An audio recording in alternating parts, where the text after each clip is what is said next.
Jerusalem দেশ সম্পত্তিকে স্বাগত জানাচ্ছি আমি ফখরুল ইসলাম। ধর্মীয় ভাবগাম্ভীর্যে পালিত হচ্ছে পবিত্র ঈদ মিলাদুন্নবী। কাল বসছে ত্রয়োদশ জাতীয় সংসদের তৃতীয় অধিবেশন। দেশে সারের পর্যাপ্ত মজুদ আছে, চাহিদা অনুযায়ী যথাসময়ে কৃষকদের কাছে পৌঁছে দেওয়া হবে জানালেন স্থানীয় সরকার প্রতিমন্ত্রী। আজ আমরা আলোচনার শিরোনাম ঠিক করেছি সংসদের তৃতীয় অধিবেশন প্রত্যাশা। এই শিরোনামে কথা বলতে আমার সঙ্গে স্টুডিওতে সরাসরি উপস্থিত আছেন দুজন অতিথি। আমি পরিচয় করাতে চাই। আমার সঙ্গে আছেন অ্যাডভোকেট নেওয়াজ হালিমা আরলি এমপি, সহত্রাণ ও পুনর্বাসন বিষয়ক সম্পাদক বিএনপি। আছেন ফয়সাল মাহমুদ শান্ত, যুগ্ম সদস্য সচিব ও শিক্ষা বিষয়ক সম্পাদক এনসিপি। দুজনকে স্বাগত জানাচ্ছি। আমি অ্যাডভোকেট নেওয়াজ হালিমা আরলি, আপনাকে দিয়ে শুরু করি। সংসদের তৃতীয় অধিবেশন কাল বসছে। অধিবেশনটি 10 বা তার অধিক কার্য দিবসের জন্য বসতে যাচ্ছে। অধিবেশন কার্যপরিধিতে আসলে কি থাকছে এবং কোন কোন বিষয়গুলোকে এবার তৃতীয় অধিবেশনে গুরুত্ব দেওয়া হচ্ছে? তৃতীয় অধিবেশনটার আমি আগে প্রোগ্রামে যাওয়ার আগে প্রথমে নেপালে ভূমিধসে যে বিপর্যয়, পাহাড়ি ঢলের যারা নিহত হয়েছে তাদের প্রতি সমবেদনা জানাচ্ছি। আর দেশ টিভির দর্শক এবং সকলকেই শুভেচ্ছা জানিয়ে শুরু করছি। সেটা হলো যে কালকে তৃতীয় অধিবেশন শুরু হচ্ছে ত্রয়োদশ সংসদের। তো সাধারণত এই স্বল্পকালীন যে অধিবেশনগুলো শুরু হয়, এখানে অনেকগুলো বিল পাশের ব্যাপার থাকে। আপনি জানেন গত 2 বছর ইন্টারিম গভর্নমেন্ট যখন ছিল, তাদের কিছু রেখে যাওয়া বিল এরকম প্রায় 16টা অধ্যাদেশ বিল আকারে আসবে বলে ধারণা করছি আর কি। এটাই। আর এবারের সংসদ আসলে কতটা গতিশীল আপনার কাছে মনে হয়? সংসদ তো কেবল শুরু হয়েছে। সংসদ অবশ্যই গতিশীল। আপনি গত 6 অল্প দিনই তো বিএনপি ক্ষমতায় এসেছে। এর মধ্যে তৃতীয় অধিবেশন শুরু হতে যাচ্ছে আগামীকাল ইনশাল্লাহ।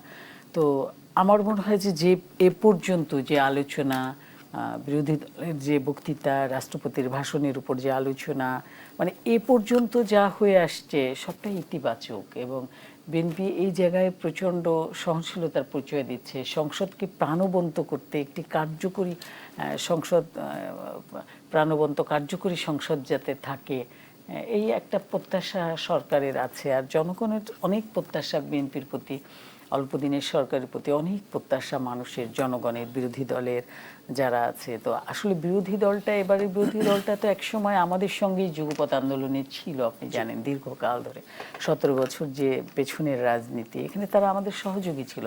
মূলত আমরা সবাই মিলে দেশের স্বার্থটাকে বড় করে দেখছি। এত বড় একটা দেশের ডিজাস্টারের পরে, এই জুলাই আন্দোলনের পরে আমরা এমন একটা জায়গায় এসে পৌঁছেছি যে আমাদের অনেক কিছুই নাই হয়ে গেছে। সেই জায়গা থেকে পরিপূর্ণ বাংলাদেশের সার্বভৌম স্বাধীনতা থেকে শুরু করে প্রত্যেকটা সেক্টরে একটা সরকার চালাতে হলে যতগুলো অর্গান লাগে, সকল অর্গানকে আবার জীবন্ত করতে আপনি জানেন যে 31 দফা আমরা এর আগে আলোচনা করেছিলাম যে রাষ্ট্র কাঠামো মেরামতের প্রশ্ন তখনই আসে যখন সেটা ভঙ্গুর হয়ে যায়, কিছু অংশ নষ্ট হয়ে যায়, তখন তাকে মেরামত করতে হয়। ঠিক তেমনি আমরা রাষ্ট্রটাকে মেরামতের জন্য সবাইকে নিয়ে, সবাই বাংলাদেশের নাগরিক সবাই যাতে আর কখনো যাতে এরকম ভয়াবহ পরিস্থিতি বাংলাদেশে না হয়, সরকার হিসেবেও আমরা অনেক সচেতন। আমি বলবো যে এরকম একটা দিন আর কখনোই না আসুক। এই যে মেরামতের কথা বলছেন, কিন্তু সেই জায়গায় বিরোধী দলের পক্ষ থেকে বারবারই অনেক অভিযোগ করা হচ্ছে যে রাষ্ট্র মেরামতের ক্ষেত্রে আসলে সরকার ব্যর্থ হচ্ছে, এই ধরনের বিরোধিতাও করছে। এটা আসলে কতটা সরকার এগিয়ে নিচ্ছে? বিরোধী দলের তো একটা ভূমিকা থাকে। ওরা সবসময়, বিরোধী দল সবসময় সহযোগিতার আড়ালে সরকারি দলের, এটা তো ছায়া সংসদের মতো না, একেবারে ডাইরেক্ট সংসদে আছে তারা। তো তারা তো আমাদের সঙ্গী, তারা অবশ্যই যেটা গঠনমূলক সমালোচনা এটা করবেই। আর গঠনমূলক সমালোচনাটা খুব জরুরি। কারণ হচ্ছে আমি বিরোধী দলকে একটু দোষের জায়গায় দেখি না। কারণ দীর্ঘদিন আমাদের সাথে যারা আছে এনসিপির, ওরা 2 বছর ধরে একটা ক্ষমতার মধ্যে ছিল। 2 বছর এনটিপি সরকারের ওরা সহযোগী ছিল, প্রচণ্ড দাপটে ওরা সেইগুলো অ্যাভিল করেছে। তো ওরা পট করে এসে এখন বিএনপিকে সমালোচনা করবে এমনটা না। তবে সমালোচনা গঠনমূলক হলে সেটাকে সাপোর্ট করতে হয়। আমরা দেখেছি যে আমাদের এই গত যে সংসদটা হয়ে গেল, অধিবেশনটা হয়ে গেল, ওইখানে একদম তুমুল আলোচনা হচ্ছে, কিন্তু ফাইনালি আবার এসে আমাদের বিরোধী দলের নেতা অত্যন্ত মানে ভালো মানুষ, তিনি নেমে আসছেন, আমাদের পিএমের সঙ্গে হাত মিলাচ্ছেন, বিভিন্ন সময় এগুলো হচ্ছে। আর বাংলাদেশে না, সারা পৃথিবীতেই যদি কেউ সমালোচনা না থাকে তাহলে তো একপাক্ষিক হয়ে যাবে। গণতন্ত্রে তো সমালোচনাকে সহ্য করতে হিসেবে দেখছেন অবশ্যই, এবং আমি এটাকে খুব বেশি মনে করি না। আমি মনে করি যে তাদের আরো ভূমিকা আছে, তারা বরং কম করছে। তারা নিজেদের স্বার্থ বিরোধিতা মানে কি, নিজেদের স্বার্থ সম্বলিত কথাগুলোই বেশি বলছে, কিন্তু জনগণের জন্য তাদের ব্যাপক বলার আছে। এটাই আর কি। ধন্যবাদ। মানে আমরা বিরোধী দলে থাকতে যেটা করতাম আর কি, তাদেরকে আমরা ওরকম বিরোধী দল দেখতে চাই। জি, আমি একটু যেতে চাই ফয়সাল মাহমুদ শান্ত, তিনি যুগ্ম সদস্য সচিব শিক্ষা বিষয়ক সম্পাদক এনসিপির। এইবারে আসলে স্বরাষ্ট্রমন্ত্রী বলেছেন যে শুধু বিরোধিতার জন্য বিরোধিতা না করে গঠনমূলক বিরোধিতা করা উচিত, এবং যেটি নেওয়াজ হালিমা আলী তিনি বলছেন যে আরো বেশি বিরোধিতা করা, আরো বেশি গঠনমূলক সমালোচনা করা, সেটি আসলে কতটা আপনারা করছেন? আর কি বিরোধিতার জন্যই কি বিরোধিতা করছে বিরোধী দল? এটি একটি বিষয়, একটি প্রশ্ন। আরেকটি হচ্ছে নতুন সংবিধান সংশোধনের নতুন কমিটি হয়েছে, একটি বিশেষ কমিটি হয়েছে, সেই কমিটিতে তৃতীয় অধিবেশনে যোগ দিচ্ছে কিনা বিরোধী দল? ধন্যবাদ। কয়েকটা কথা এখানে আলোচিত হয়েছে। সবাইকে ঈদে মিলাদুন্নবীর শুভেচ্ছা, এবং দর্শক শ্রোতা যারা দেখছেন সবাইকে শুভেচ্ছা জানাচ্ছি। বিশেষ করে ধন্যবাদ জানাচ্ছি আরলি আপাকে। আরলি আপা খুব সুন্দর করেই বললেন যে বাংলাদেশের যে রাজনৈতিক সংস্কৃতি, সেই সংস্কৃতিতে সরকার দল এটা উপলব্ধি করছে। এটা আমারও জেনে ভাল লাগছে যে তারা বিরোধী দলের যেই কার্যকরী বিরোধিতা এবং গঠনমূলক সমালোচনা, সেই সমালোচনাগুলো নিয়ে কনসার্ন, এবং যারা মনে করছেন যেটা হওয়া উচিত। এটা ভাল লাগার জায়গা, কিন্তু কিছু খারাপ লাগারও জায়গা আছে, সেই জায়গাগুলোই বলি। আমার কাছে মনে হয় যে ভাল লাগার জায়গার জন্য আসলে বিরোধী দলের কাজ না, যেগুলো খারাপ লাগার ওগুলো বললেই হবে। এবং সরকার দলের কাজও আসলে মোটা দাগে এটা না যে আসলে বিরোধী দল আর কোথায় কোথায় গঠনমূলক সমালোচনা করবে সেটা চিন্তা না করে, বিরোধী দল যে সমালোচনাগুলো করছে সেই সমালোচনাগুলো যেন না করতে পারে সেই ধরনের কার্যকরী ব্যবস্থাগুলো গ্রহণ করা। কিরকম যে আসলে ওই জিনিসগুলো সংশোধন করা, নিজেদেরকে শুধরে নেওয়া। যেমন দেখেন, আমি যদি এনসিপির কথা বলি, কোড অ্যান্ড কোড সংসদের তৃতীয় বৃহত্তর রাজনৈতিক দল এবং বিরোধী দলীয় জোটের অংশ, এনসিপি একেবারেই আপনি যদি বলেন বিরোধী দলের কার্যকরী বিরোধী দলের টেক্সট বুক এক্সাম্পল মানে করেছে, মানে প্রতিষ্ঠা করেছে। সেটা হচ্ছে যে বিরোধী দল সংবাদ সম্মেলন করে 180 দিনের ব্যাপারে।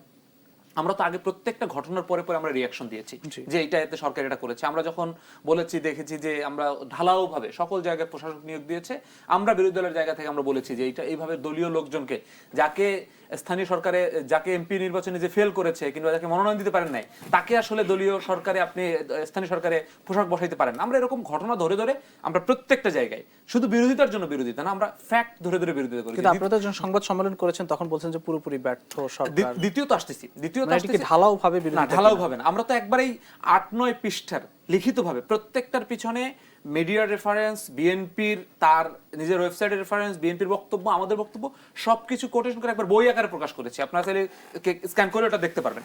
আমরা বলছি কি, আমরা হচ্ছে এরপর আবার সবগুলোকে 180 দিন সমন্বয় করে আমরা বলেছি যে এই এই জায়গায়, যেমন দেখেন আপনি যেই সংবাদ শিরোনামটা দিয়ে আজকে শুরু করলেন যে সারের পর্যাপ্ত মজুদ আছে, এটা হচ্ছে আপনি সরকারের বক্তব্য। আপনি শুনেছেন কিছুদিন আগে বিদ্যুৎ মন্ত্রীও সংসদে দাঁড়িয়ে বলেছেন যে বাংলাদেশে বিদ্যুতের কোনো সংকট নাই, জ্বালানির কোনো সংকট নাই।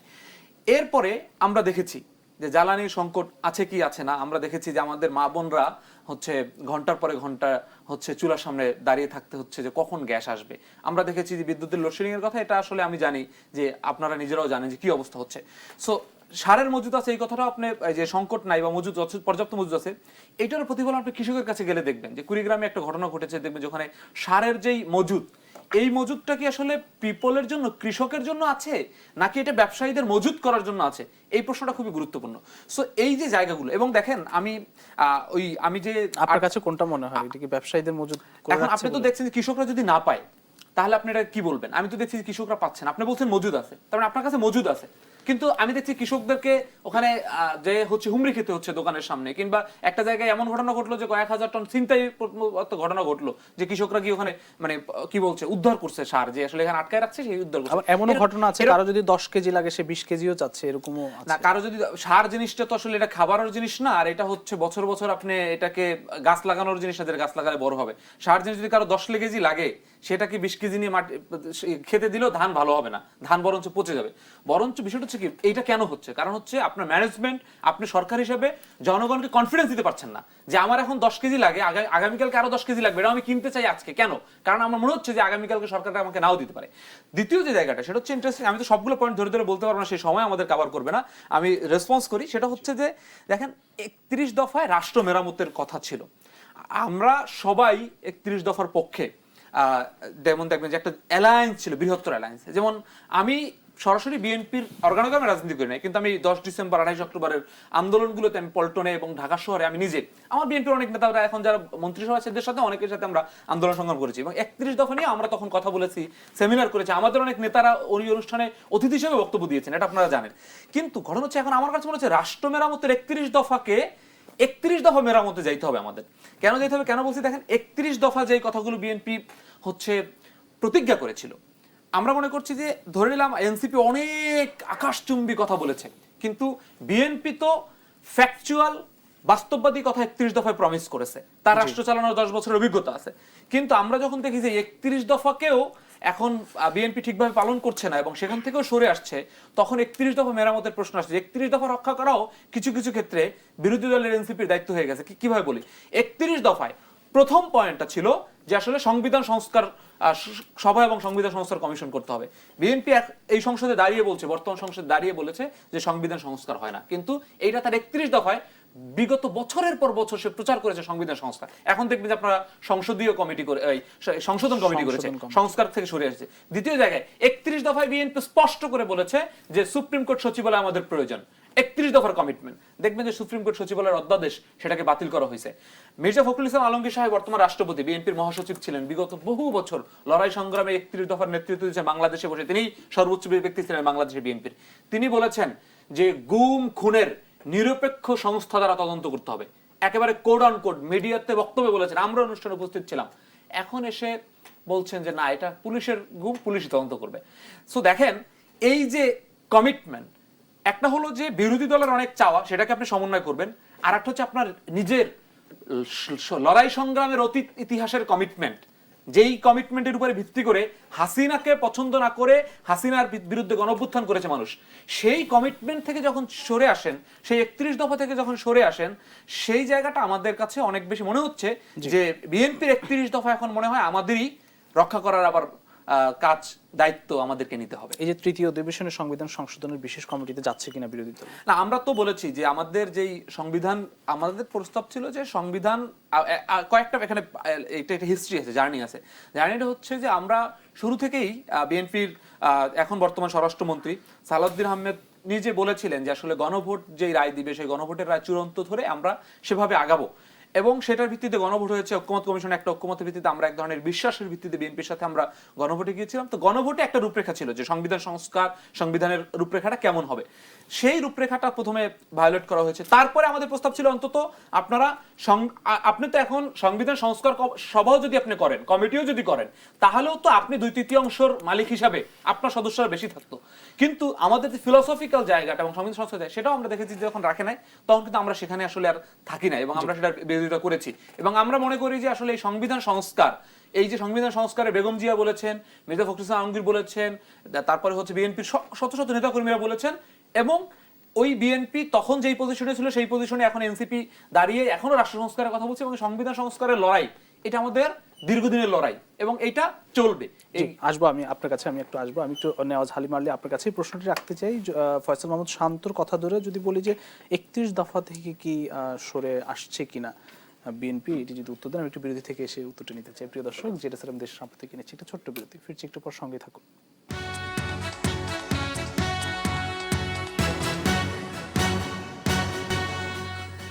যেটা স্যার দেশ সাম্প্রতিকে আরেকবার স্বাগত জানাচ্ছি। আমি নেওয়াজ হালিম আলী, আপনার কাছেই প্রশ্ন ছিল যে আসলে যেটি অভিযোগ করছে ফয়সাল মাহমুদ শান্ত যে 31 দফা রক্ষার জন্য এখন বিরোধী দলকে এগিয়ে আসতে হবে, আসলে কেন সেটি, সেখান থেকে কি বিএনপি বা সরকার সরে আসছে কিনা? 31 দফাটা তো এরকম না যে সে যে প্রশ্ন করেছে এটা একটা আকর্ষণীয়, রাজনৈতিকভাবে আকর্ষণীয় প্রশ্ন, কিন্তু ধরেন 31 দফাটাতে এরকম না যে 2-1 দিনের প্রকল্প, এটা হচ্ছে দীর্ঘমেয়াদী এটার সময়।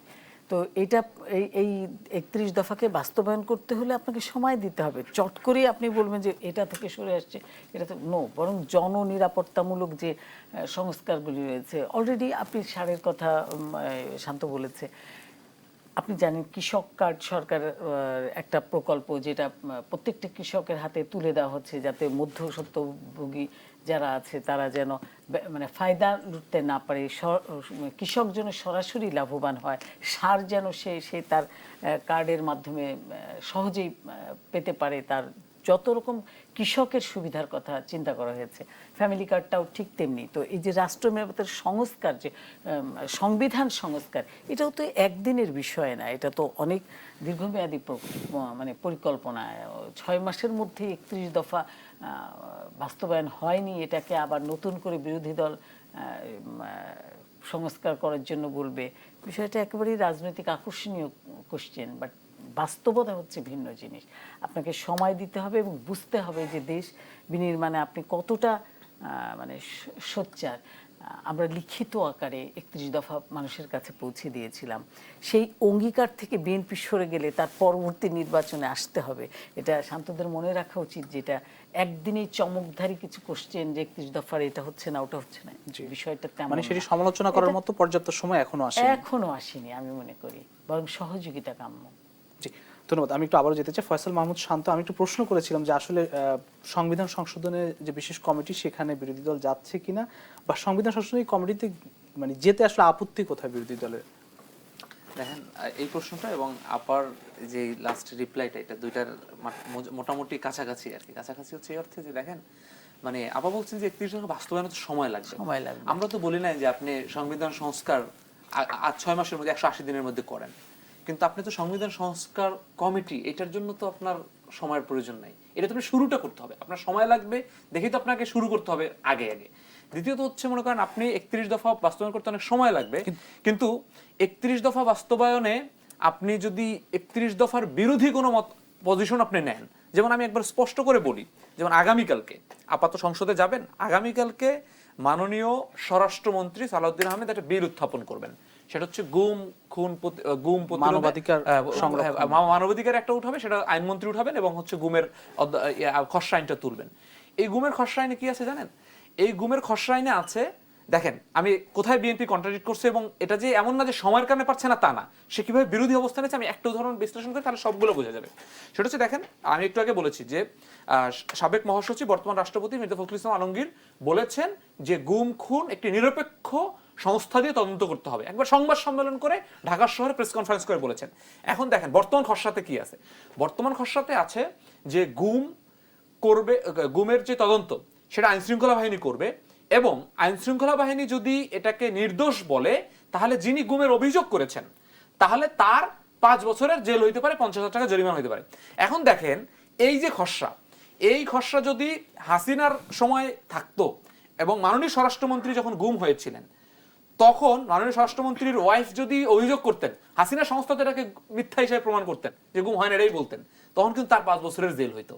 হ্যাঁ, এমন একটা বিপরীতমুখী অবস্থান। এখন দেখেন আমরা বলছি যে এই যে সিস্টেমটা, এই যে বিপরীতমুখী অবস্থান, এটা কিন্তু সময়ের কারণে না। বিষয়টা হচ্ছে আপনি এই আইনটা করেন, আইনটা করার পর হয়তো আপনার বাস্তবায়ন করতে হয়তো আপনার 2 বছর সময় লাগতে পারে, কিন্তু আপনার আইন যেই অঙ্গীকারটা ছিল, এটার খসড়া প্রস্তাবনাও ছিল, এগুলো নিয়ে আলাপ হয়েছে কিভাবে আইন হবে, এগুলো নিয়ে এই যেমন আমি বললাম যে সুপ্রিম কোর্ট সচিবালয় যেটা বিচার বিভাগকে স্বাধীন করার জন্য, এইটা বিএনপির প্রস্তাবনা ছিল, এটা নিয়ে ঐক্যমত্য কমিশনের রূপরেখা নিয়ে আলাপ আলোচনা, কিন্তু এখন এই ইস্যুটাকে আপনি কেন করছেন? এবং সংবিধান সংস্কারের যে ইস্যুটা, এই সংবিধান সংস্কার আমরা কেন বলছি আমরা সংসদীয় কমিটিতে যাচ্ছি না? দেখেন আমরা তো দেখেছি যে আওয়ামী লীগ এসে হাইকোর্টের একটা রায় দিয়ে জিয়াউর রহমানের যে পঞ্চদশ সংশোধনী সেটাকে বাতিল করে দেয় নাই।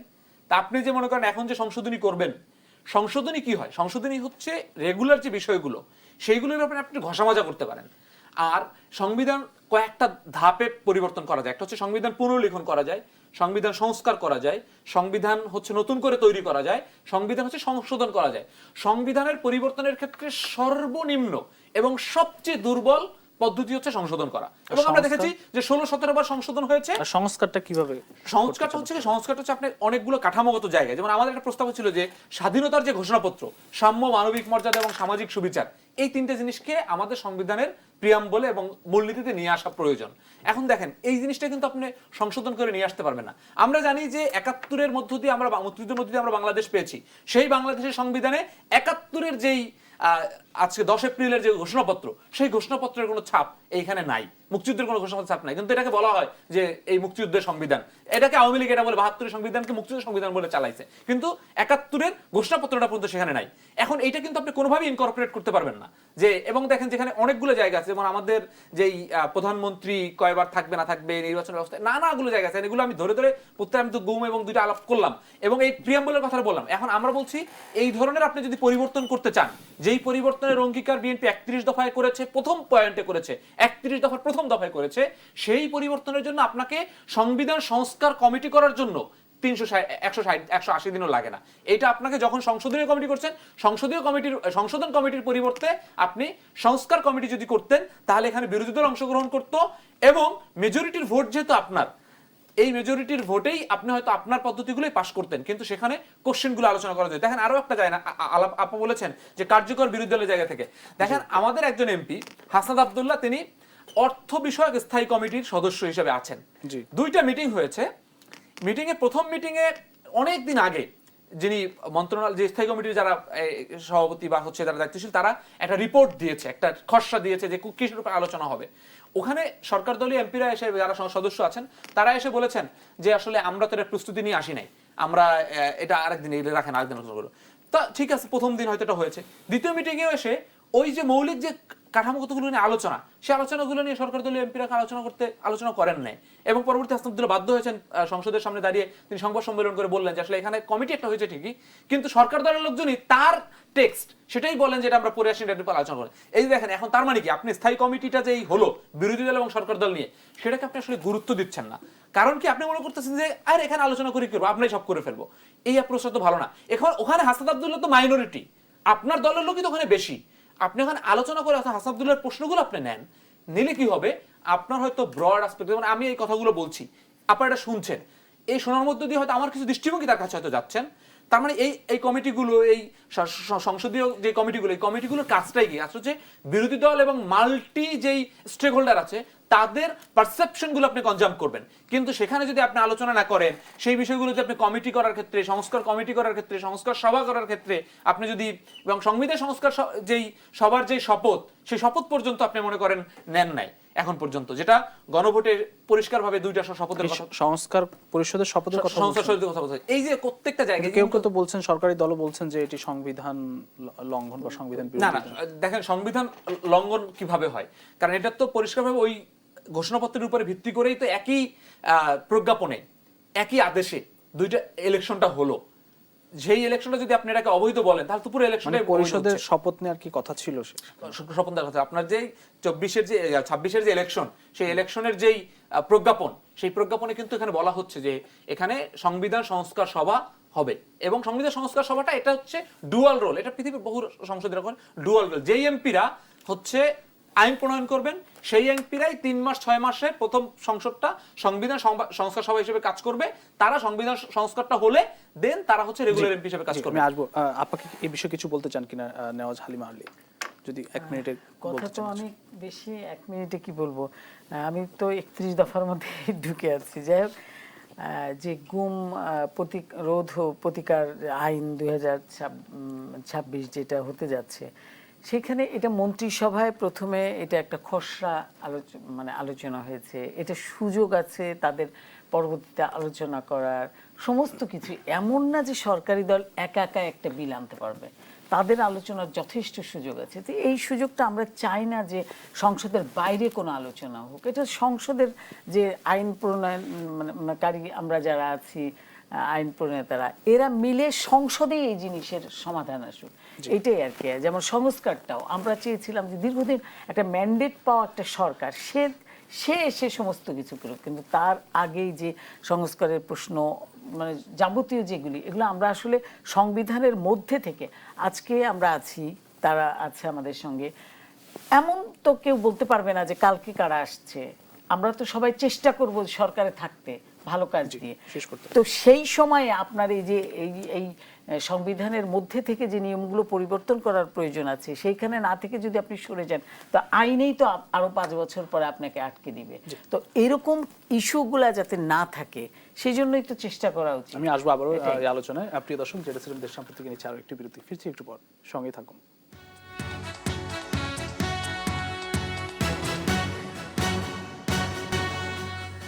জেরুসালেম দেশ সাম্প্রতিক আরো একবার স্বাগত জানাচ্ছি। ফয়সাল মাহমুদ শান্ত, আমি আপনার কাছে আসি যে এবারের সংসদ আসলে কতটা গতিশীল বলে মনে হচ্ছে, এবং সংসদে জবাবদিহিতা নিশ্চিতে কার্যকর ভূমিকা সরকারি দল কিংবা বিরোধী দল কতটা রাখতে পারছে বলে মনে হচ্ছে? দেখেন, বাংলাদেশের সংসদ বা যে কোনো সংসদের একটা শাশ্বত একটা নিয়ম আছে। নিয়মটা হচ্ছে যে এখানে দিন শেষে যুক্তি তর্ক সবকিছুই আপনার এখানে থাকবে, কিন্তু দিন শেষে নাম্বার ম্যাটার্স। আপনার এখানে সংখ্যাই আসলে এখানে চূড়ান্ত সিদ্ধান্ত নেবে। সো আপনি যদি বলেন যে বিরোধী দলের এখানে বা একটা জবাবদিহিতার মধ্য দিয়ে আপনি কোনো একটা জিনিস পরিবর্তন করে ফেলবেন, ওই প্রত্যাশার যথা যদি বলি আমরা, তাহলে ওইটা হয়তো এই সংসদে হচ্ছে না বা এটা কোনো সংসদে হওয়া সম্ভব না যদি আপনার সংখ্যায় পিছায় থাকেন। কিন্তু অন্য যে কার্য, কোনো না কোনো দল তো পিছিয়ে থাকবে। এক্স্যাক্টলি, তার মানে এটা নাম্বারটাই ম্যাটার, কারণ এটাই গণতন্ত্রের নিয়ম যে যে মেজরিটিটাই ওখানে সিদ্ধান্ত নেবে। কিন্তু জবাবদিহিতা কিন্তু নিশ্চিত নিশ্চয়ই বিরোধী দলের সে ভূমিকা রাখা আমি দরকার। পরের পয়েন্টে আসছি। তারপরে আপনি পরিবর্তন করতে পারবেন না, কিন্তু তারপর সংসদে আপনার প্রেজেন্স, আপনার পজিশন, আপনার আর্গুমেন্টেশন, এই এভরিথিং এটা ম্যাটার করে। কিভাবে ম্যাটার করে? মনে করেন, দেখেন আগে আমরা দেখতাম যে বিটিভিতে হচ্ছে এই সংসদের লাইভ প্রচারিত হতো, একজন দুইজনের খুব বেশি জ্বালাময়ী বক্তব্য ছাড়া কেউ এই সংসদ অধিবেশনগুলো দেখতো না। কিন্তু বর্তমান পার্লামেন্টে আপনি দেখেন যে শুধু দেখে না, এটার হাজার হাজার মিলিয়ন মিলিয়ন ক্লিপ এবং হচ্ছে ভিউ এই সংসদের যে একটা জিনিস, এটা মানুষের এন্টারটেইনমেন্টের পার্ট, এবং এটা মানুষ একবারে এই নাটকের মতো যে দেখে। কেন দেখে? মানে এন্টারটেইনমেন্ট ভাবে দেখে, এন্টারটেইনমেন্টের না। মানে মানুষ যে এই সোশ্যাল মিডিয়াতে কি করতো, মানুষ সোশ্যাল মিডিয়া হচ্ছে যে এন্টারটেইনমেন্টের জায়গা, ফানি ভিডিও দেখতো। সেই জায়গাতে কি রিপ্লেস করলো জুলাইয়ের পরে? জুলাইয়ের পরে সেখানে পলিটিক্যাল যে রেটরিক গুলো, পলিটিক্যাল যে বক্তব্যগুলো, পলিটিক্যাল লিসন গুলো, এই জিনিসগুলো দেখবেন যে অনেক বেশি মানে এটা জনপ্রিয় হয়ে উঠছে। কেন জনপ্রিয় হচ্ছে? কারণ এখানে এই ক্রস সেকশনটা হচ্ছে, এখানে সরকারকে জবাবদিহি করার জন্য প্রশ্ন করা হচ্ছে, সরকারের ভুলগুলো ধরাই দেওয়া হচ্ছে। আগে তো ওই যে জাতীয় পার্টি এবং আওয়ামী লীগ, জাতীয় পার্টি ভারতের কথায় ইলেকশনে অংশগ্রহণ করতো, আর আওয়ামী লীগই হইতো। দেখা যেত যে জাতীয় পার্টি বিরোধী দল, কিন্তু সে প্রচার করতো যে শেখ হাসিনা সমর্থিত হচ্ছে নাঙ্গল মার্কায় অমুকের ভোট দেন, এরকম ভাবে আমরা প্রচার দেখেছি। এইটা এখন নাই। এই যে কারণে হচ্ছে কি, যে কারণে পরিষ্কারভাবে সংসদে বিরোধী দলের যে ফাংশনাল যে রোলটা, সেই রোলটা আমরা দেখতে পাচ্ছি যে মানুষ এখানে আগ্রহ আছে যে বিরোধী দল কি বলে। এটা একটা প্রথম জায়গা। দ্বিতীয় জায়গাটা হচ্ছে, আমি বলি, দ্বিতীয় জায়গাটা হচ্ছে এইখান থেকে আপনি যে পজিশনটা নিচ্ছেন, আর্গুমেন্ট নিচ্ছেন, সেটা দিয়ে একটা পলিটিক্যাল জেনারেশন ক্রিয়েট হচ্ছে। যেমন আমরা দীর্ঘদিন দেখেছি এবং আমরা বিএনপির সাথে আলোচনা করেছি যে 70 অনুচ্ছেদ, এই 70 অনুচ্ছেদটা আমরা দুইটা জায়গা ব্যতি রেখে আমরা সব জায়গা থেকে 70 বিলুপ্ত করে দেবো। দুইটা জায়গা কি? একটা হচ্ছে অর্থ বিল। আপনি যদি অর্থ বিলও 70 অনুচ্ছেদ রাখেন, তাহলে গভর্নমেন্ট ফাংশন করতে পারবে না। অর্থ বিলে সরকার দল যে পজিশনে সেটা বর্ধিত হবে। আর একটা হচ্ছে অনাস্থা বিল, অর্থাৎ আপনি বিএনপিতে নির্বাচন করে এসে আপনি বলতে পারবেন না যে আমি তারেক রহমানকে প্রধানমন্ত্রী চাই না। এই দুইটা জায়গা বাদে ছোট ছোট যত জায়গা আছে, সে জায়গায় এমপিরা স্বাধীনভাবে ভোট দিতে পারবেন। এখন আপাকে এমপি বানানো হয়েছে, কিংবা যিনি জনগণের ভোটে এমপি হয়েছেন, তিনি যদি তার স্বাধীনভাবে দলের বিরুদ্ধে কিংবা দলের পজিশনের বিরুদ্ধে, দলের বিরুদ্ধেও না, মন্ত্রী একটা প্রস্তাব করতে পার্টিকুলার টপিকে, সেই টপিকের বিরুদ্ধে তার একটা বৃহৎ ভিউ আছে, তার জনগণের একটা আকাঙ্ক্ষা আছে, সেখানে যদি তিনি ভোট না দিতে পারেন, তাহলে তো জাস্ট দল প্রস্তাবনা দিলেই হয়, ওখানে আলোচনার দরকার নেই। এই যে জিনিসটা, এই আলাপটা কিন্তু আমরা তুলছি। এই আলাপটা তোলার মধ্য দিয়ে মাঠে কিন্তু এটার পক্ষে এক ধরনের জনমত তৈরি হচ্ছে। এই জনমতের পক্ষে কিন্তু বিএনপি এই জায়গায় কিন্তু এক ধরনের জবাবদিহি এবং জনগণের মুখোমুখি তৈরি হচ্ছে। আমরা মনে করি এটা হচ্ছে সংসদের কার্যকারিতা। আমরা সংসদের প্রতিনিয়তই দেখতে পাচ্ছি যে সরকার দলের এই ধরনের যে কোনো ত্রুটি, সেই ত্রুটিগুলো লজিক্যাল আর্গুমেন্টেশন এবং রিজনিং সহ আমাদের একটা বিরোধী পজিশন তৈরি হয়। এই পজিশনটা আমরা মনে করি আগামী রাজনীতির ফাউন্ডেশন তৈরি করবে। ধন্যবাদ অ্যাডভোকেট নেওয়াজ হালিমা আরলি। আপনাকে দিয়ে শেষ করতে চাই, এবার জবাবদিহিতা কতটা নিশ্চিত হচ্ছে? দুটি অধিবেশন হয়েছে, আগামীকাল থেকে তৃতীয় অধিবেশন বসতে যাচ্ছে। সরকারি দল বা বিরোধী দলের ভূমিকা আপনি কেমন দেখছেন? কেমন সংসদ চান? আপনি নিজেও সংসদ সদস্য। আমি প্রথমেই তো বলেছি যে আমরা কিন্তু একসময় বিরোধী দল ছিলাম। সারা জীবনই যে বিএনপি সরকারি দল ছিল তা নয়। আর বিরোধী দলের যে কার্যকরী বিরোধী দল, সেটা নিয়ে শান্ত অনেকক্ষণই কথা বলল। বিরোধী দল যত বেশি অ্যাক্টিভ হবে, তত বেশি কার্যকরী সংসদ হবে। হবে, এটাই হচ্ছে মানে এখন সংখ্যা দিয়ে যেমন এই যে বলছে যে 70 অনুচ্ছেদের সব জায়গায় প্রয়োজন নেই, হ্যাঁ আমরা তো বলেছি যে 70 অনুচ্ছেদ সব জায়গায় প্রয়োজন নেই, যেমন রাষ্ট্রের স্বার্থে 70 অনুচ্ছেদকে ব্যবহার করা হবে, রাষ্ট্রের বিরোধী কোনো আনতে পারবে না, তারা নিজস্ব মতামত ব্যক্ত করতে পারবে না। এরকমই তো এখন এই যে যেমন রাষ্ট্রপতি নির্বাচনের কথা বললো যে এটা তো এমনিই হতো, এটা তো ট্রু, এটা মানতে তো অসুবিধা নেই যে এটাই তো সত্য, এটা বাইরে তো আর অন্য কিছু নাই, এটাই তো বলে। তো এই 70 অনুচ্ছেদ একেবারে মানে সব জায়গায় তো না, রাষ্ট্রের স্বার্থেই 70 অনুচ্ছেদ, রাষ্ট্রের স্বার্থেই একজন এমপি কিভাবে তার মতামত ব্যক্ত করবে না, এটা তো তার নিজস্ব মতামত ব্যক্ত করার জন্য তো তাকে জনগণ ওইখানে ঠেলে পাঠায়নি, রাষ্ট্র তো আগে প্রধান, তারপর অন্য কিছু। তো এই দিক থেকে ঠিক আছে। আর বিরোধী দলকে তো আমি সবসময় বলি যে মানে আল্লাহর অশেষ রহমত যে একটা ভালো বিরোধী দল আমরা পেয়েছি, সংসদে একটা ভালো বিরোধী দল পেয়েছি। আপনাদের তো সমালোচনা করে, অনেক সমালোচনা করে, ফ্যাসিবাদও বলে করবেই। ফ্যাসিবাদ তো ওরা এটা তো জাস্ট বলতে বলতে একটা অভ্যস্ততায় চলে এসেছে। ফ্যাসিবাদদের যে সংজ্ঞা বিএনপি তার একটার মধ্যেও পড়ে নাই। গুম শব্দটাকে আমরা নতুন করে এনেছি বলে বিল আকারে এটা আসছে এর প্রতিরোধ আর প্রতিকারের জন্য। এগুলো ভাবতে হবে, এটা একদিনের বিষয় না। আর বিএনপির এত বছর যতবারই বিএনপি সরকারি ছিল তো তত বছরই কখনো কোনোদিন এরকম গুম, এরকম বিরোধী দলকে ওইভাবে নিপীড়ন এটা কিন্তু করেনি। রেকর্ড আমরা একটা জিনিস এখানে এবং যেটা হচ্ছে যে আমরা কিন্তু বিএনপিকে এই মুহূর্তে ফ্যাসিবাদী বলছি না, আমরা বলছি আমরা কি যে যে offline-এ কথা বলছিলাম। ফ্যাসিবাদের যেই প্রবণতা, সেই প্রবণতাগুলো আমরা বারবার মনে করাই দিচ্ছি, কারণ আমরাও চাই না যে বিএনপি ফ্যাসিবাদ হয়। আমরা কখনোই সেটা ওরা মনে করাক বা না করাক, আমরা যে ট্রমার মধ্যে দিয়ে 17 বছর পার করেছি, ইভেন দো কি বলে জামাতে ইসলামও যা পার করেছে, তাতে আমার মনে হয় না যে কারো এইখান থেকে বিচ্যুতি হবে। আমরা অনেক বড় শিক্ষা বাংলাদেশের জনগণ, আমরা না শুধু জনগণ পেয়েছে। জনগণ, আপনি কোথাও শুনেছেন জানালায় দাঁড়ানো শিশুর বাইরে থেকে গুলি এসে মারা যাবে, মায়ের পেটের শিশু মারা যাবে রাষ্ট্রীয় সন্ত্রাসের কারণে? সেইগুলো ঘটেছে। তো এগুলোর বিরুদ্ধে আসলে মানবিকভাবেও আমাকে সচেতন হতে হবে, মানুষ হিসেবেও আমাকে অনেক বেশি সচেতন হতে হবে। তা আসলে আমাদের নিজেদের পরিবর্তনটা খুব জরুরি। এটাই।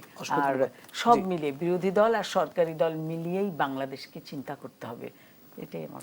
অসংখ্য ধন্যবাদ অ্যাডভোকেট নেওয়াজ হালিমা আলী এবং ফয়সাল মাহমুদ শান্ত, দুজনকে আবার ধন্যবাদ জানাচ্ছি। প্রিয় দর্শক, জেরুসালেম দেশ সাম্প্রতিক কাজ এখানে শেষ করছে। আবার দেখা হবে আগামীকাল একই সময় অন্য কোনো অতিথিকে নিয়ে। সে পর্যন্ত সবাই ভালো থাকবেন, সুস্থ থাকবেন। শুভরাত্রি।